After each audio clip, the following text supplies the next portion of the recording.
Will Miami real estate crash?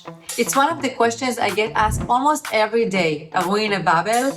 People see headlines about rising inventory, high interest rates, condos sitting on the market longer, and they wonder if Miami is about to experience a major correction. But here is the reality. Not all real estate markets are created equal.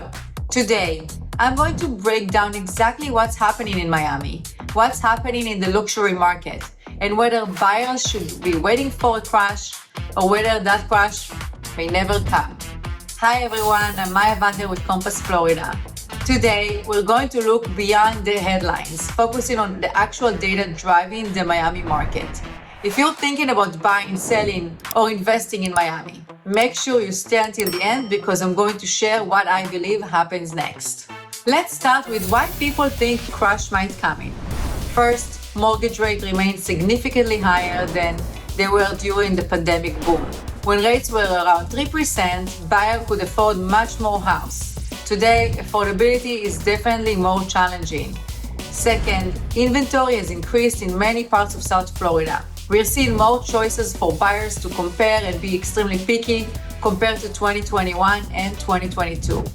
Third, some sellers still think it's 2022. We call them the COVID sellers. They're priced aggressively and buyers are simply not willing to overpay. As a result, we're seeing more prices reduction and longer days on the market. But does that automatically mean a crash? Not necessarily. One of the biggest mistakes people make looking at Miami as one market. It's not. The condo market is different from single-family market. Brickell is different than Coconut Grove. Miami Beach is different than Pinecrest. In many desirable neighborhoods, inventory remains relatively tight compared to historical levels.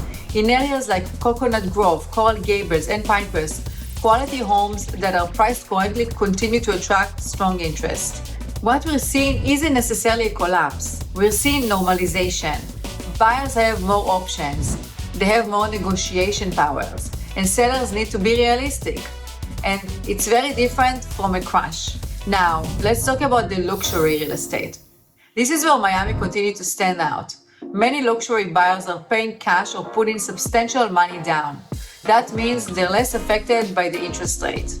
These buyers are often executive, hedge funds managers, business owners, and international investors. For them, Miami is much more than a real estate purchase. It's a lifestyle decision, it's tax benefits, it's the weather, it's boating, it's international connectivity, and in many cases, it makes more sense to purchase here because they save a lot of money if they would purchase somewhere else. This is one reason why luxury neighborhoods throughout Miami remain resilient. Now, what about new construction? I get questions all the time like, Maya, aren't there too many developments being built?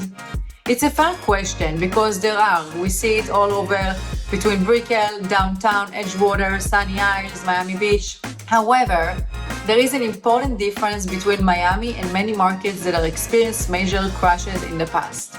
Many of these projects require a significant deposits before construction, 40% to 50% down. So that's a big difference between Miami of today to 2008 Miami when we did see a huge crash because the deposits were way less and buyers just backed out of the deals. Now if they backed out, it's going to be expensive. Also, one thing to keep in mind, developers today generally have a stronger balance sheets, stricter lending requirements, and again, large down payment. So could some projects face challenges? Of course. But the overall market structure is much healthier than it was during the last major downturn. This is the part that many national headlines are missing. Miami isn't just a local market anymore. Over the past several years, we've seen a massive influx of wealth from New York, California, Chicago, Texas, Latin America, Europe, and Canada. Major financial firms, technology, companies, family offices, entrepreneurs have established a meaningful presence here. Miami is evolved into a global city. When demand comes from around the country and around the world, it creates a very different dynamic than a typical local housing market.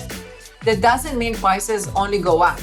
Every market experiences cycles, but Miami has several long-term drivers that continue to supporting that demand. So will Miami crash? In my opinion, a crash similar to 2008 is unlikely based on what we've seen today. Could certain segment of the market soften? Absolutely. Could some condos become more negotiable? Definitely.